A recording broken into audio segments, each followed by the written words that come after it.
এবং জনতার আন্দোলনের ভিত্তিতে আজকে আপনারা মুক্তি পেয়েছেন, রাজনীতি করতে মারতেছেন।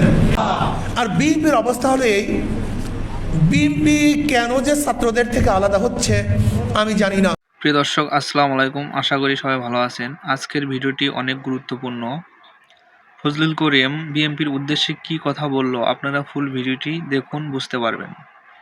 প্রতিদিন নতুন নতুন নিউজ ভিডিও পাওয়ার জন্য আমার চ্যানেলটিকে সাবস্ক্রাইব করে আমার পাশে থাকবেন। এবং জনতার আন্দোলনের ভিত্তিতে আজকে আপনারা মুক্তি পেয়েছেন, রাজনীতি করতে মারতেছেন। জামাতের ব্যাপারে অনেকে আলোচনা করেছেন যে চরমনাইতে জামাতের আমির গিয়েছেন। আসলে জামাতের আমির চরমনাইতে গিয়েছিলেন অফিসিয়াল ভাবে নয়, বরিশালে একটা প্রোগ্রাম ছিল। সেই প্রোগ্রাম যেহেতু বরিশাল একেবারেই কাছে, চরমনাই একেবারেই কাছে, সৌজন্য সাক্ষাৎ করার জন্য তিনি চরমনাইতে গিয়েছিলেন। যেহেতু একজন মেহমান, কাজে মেহমানকে শ্রদ্ধা সম্মান আতিথ্যতা করা এটা সুন্নাত। আমরা সেই হিসাবে তাকে শ্রদ্ধা সম্মান আতিথ্যতা যতদূর পর্যায়ে আমরা করার চেষ্টা করেছি। সেখানে রাজনৈতিক কোনো আলোচনা হয়নি। হ্যাঁ, সাংবাদিকদের বলা হয়েছে, সেখানে আমাদের আমির, শ্রদ্ধাভাজন আমির, তিনি জবাব দিয়েছেন আমরা ইসলামের পক্ষে একটা বাক্স দিতে চাই। ইনশাআল্লাহ যদি ইসলামের পক্ষে একটা বাক্স দেই তাহলে আমরা বিশ্বাস করি বাংলাদেশের 92% মুসলমান এবং হিন্দু বৌদ্ধ খ্রিস্টানরাও ইনশাআল্লাহ ইসলামের পক্ষে ভোট দেবে ইনশাআল্লাহ।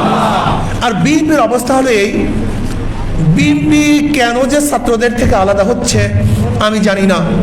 বিএনপির ইদানিং বক্তব্যগুলি মনে হয় যেন তাদের বক্তব্য আসলে সে আগের বক্তব্য বর্তমানে বক্তব্যের মধ্যে কোনো মিল নেই। তারা আমাদেরকে ফ্যাসিস্টের সহকারী হিসাবে ঘোষণা দিয়েছেন। আমি বলতে চাই, বিতর্কিত কোন আওয়ামী লীগের নির্বাচন ইসলামী আন্দোলন বাংলাদেশে অংশগ্রহণ করেনি। জাতীয় কোন বিতর্কিত নির্বাচন ইসলামী আন্দোলন বাংলাদেশ অংশগ্রহণ করে নাই। জাতীয় নির্বাচন এবং স্থানীয় নির্বাচনকে আমরা কখনোই এক মনে করি না, বরং গত স্থানীয় নির্বাচনে সবাই তো অংশগ্রহণ করেছে, কেউ নামে কেউ বেনামে, কেউ ডাইরেক্ট কেউ ইনডাইরেক্ট। আমরা সরাসরি করেছি, কেউ ইনডাইরেক্ট করেছে। দেখেন সেখানে জামাতের অনেক প্রার্থীরা চেয়ারম্যান হয়েছে, উপজেলার চেয়ারম্যান, ভাইস চেয়ারম্যান হয়েছে। বিএনপির হাজারো উদাহরণ আমার কাছে আছে যারা নির্বাচন করেছেন, অংশগ্রহণ করেছেন। স্থানীয় নির্বাচনে বিএনপির লোকগুলি নির্বাচন করেছেন নামবিহীন, জামাতের নির্বাচন করেছেন নামবিহীন, আর আমরা করেছি নামের সাথে। পার্থক্য এতটুকু। কিন্তু জাতীয় কোনো নির্বাচনে, বিতর্কিত কোনো নির্বাচনে ইসলামী আন্দোলন বাংলাদেশ অংশগ্রহণ করে নাই। কি কথাটা বুঝাতে পারছি তো? কাজী কেউ যদি মনে করে ইসলামী আন্দোলন বাংলাদেশ ফ্যাসিস্টের সহযোগী ছিল, আমি মনে করি আপনার তথ্যের ভুল। আসলে আপনার বক্তব্যটা দ্বিতীয়বার পর্যালোচনা করার দাবি রাখি। দ্বিতীয় কথা হলো, বিএনপি বর্তমানে যে বক্তব্য দিচ্ছে, কেন দিচ্ছে তাদের কাছে প্রশ্ন করেন যে এই ছাত্র এবং জনতার আন্দোলনের ভিত্তিতে আজকে আপনারা মুক্তি পেয়েছেন, রাজনীতি করতে মারতেছেন।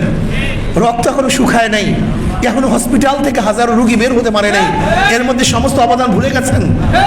দেখেন বাংলাদেশের মানুষ কিন্তু নেমো খারামকে কোনো অবস্থাতে পছন্দ করে না এবং করবে না, করতে পারে না। এর জন্য সতর্ক হন। যদি আপনি আপনার বক্তব্য সঠিকভাবে, সুস্থভাবে, সুচিন্তিত না প্রদান করেন, তাহলে কিন্তু আপনাদের ভবিষ্যৎ কি হয় আমি জানি না। বাংলাদেশের মানুষ কিন্তু কোনো জালেমকে ক্ষমা করে নাই, করবেন ইনশাআল্লাহ। আল্লাহ